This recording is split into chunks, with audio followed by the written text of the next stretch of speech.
En fait, c'est vraiment la même chose que... on pourrait dire qu'une vie humaine, c'est un peu la même chose qu'un film quand tu vas au cinéma. A priori, quand tu vas au cinéma, tu aimes t'identifier au personnage, tu t'en rends peut-être pas compte, mais tu rentres complètement dans le film et tu aimes ça, rentrer dans le film. Rentrer dans le film de l'histoire pour simplement s'amuser avec cette expérience. Et une des réponses moi, que j'aime bien à la question du sens de la vie, c'est juste s'amuser. Et c'est au moment d'ailleurs où on oublie ça que quelque part la souffrance arrive. Au moment où on se dit il faut que je trouve un sens, mais ça se fait un peu subrepticement, on pourrait dire, c'est-à-dire que sans même que tu t'en rendes compte, tu te mets à penser qu'il faut un sens à la vie. Par exemple, tu vis un événement étant enfant qui te fait sentir le sentiment de séparation, tu te crois séparé de l'amour, ça c'est quelque chose de très fréquent, et donc le sens à la vie c'est essayer de retrouver l'amour. Et souvent c'est inconscient, on ne s'en rend même pas compte. C'est à partir de ce moment-là qu'on souffre. Parce que quand on est enfant, si vous demandez aux enfants qui ont 5 ans, là, qui sont en train de jouer le sens de la vie, ils vont hocher les épaules. Pour eux, il n'y a que maintenant, et ce qui se passe maintenant, et jouer avec ce qui est là maintenant. Il n'y a que ça. Et vous avez tous vécu ça. Hein. C'est pas quelque chose de compliqué. La réalisation du soi, c'est vraiment la simplicité d'être maintenant, quoi. Sans se raconter justement des histoires ajoutées à ce qui est maintenant. Et par rapport à le fait d'expérimenter toutes ces histoires-là, même dans l'astral, c'est la même chose. Hein.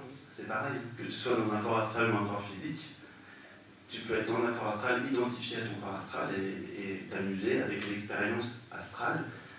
Ce n'est pas, comment dire, plus spirituel pour autant, parce que souvent on confond les expériences, je sais pas, les visions, les expériences astrales avec quelque chose de plus... avec une réalisation intérieure, alors non, ça ne se situe pas là. C'est pas dans des objets perçus. C'est pour ça que Charles, quand il a son record de 10 minutes pour... 10 minutes, c'est beaucoup. et qui parle de l'attention consciente, c'est tout est là quelque part. Parce que si vous remontez le fil de l'attention, et que vous revenez à ce qui perçoit, ce qui est attentif à, vous allez réaliser qu'il y a une conscience qui est, on pourrait dire, moi j'appelle ça une force d'attention, on pourrait dire c'est attentif par nature. C'est-à-dire que si vous voulez de toutes vos forces ne pas être attentif, vous ne pouvez pas. Et donc, parce que c'est tellement naturel d'être cette force d'attention, parce que c'est ce qu'on est, la conscience est consciente par nature, qu'en fait on peut se reposer là. Donc, plutôt que de focaliser sur des objets qui fluctuent tout le temps et qui créent des complications, on revient, c'est ce que propose Charles, on remonte le fil, on revient à ce qui est attentif à, ce qui est conscient de, et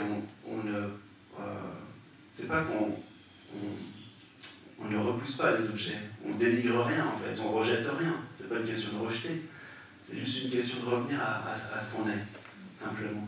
Et là, on se rend compte tout de suite, là, c'est tranquille. Pourquoi on a oublié? Parce que, en fait, les objets sont très focalisants. Les objets physiques, mentaux, énergétiques sont très focalisants. C'est un peu comme un film, c'est la même chose. Quand tu vas voir un film, tu es pris dans l'identification du personnage, du scénario, du sens de l'histoire. Qu'est-ce qui va se passer pour le petit personnage? Qu'est-ce qui va lui arriver, tout ça? Et j'espère qu'il va s'en sortir, le petit personnage.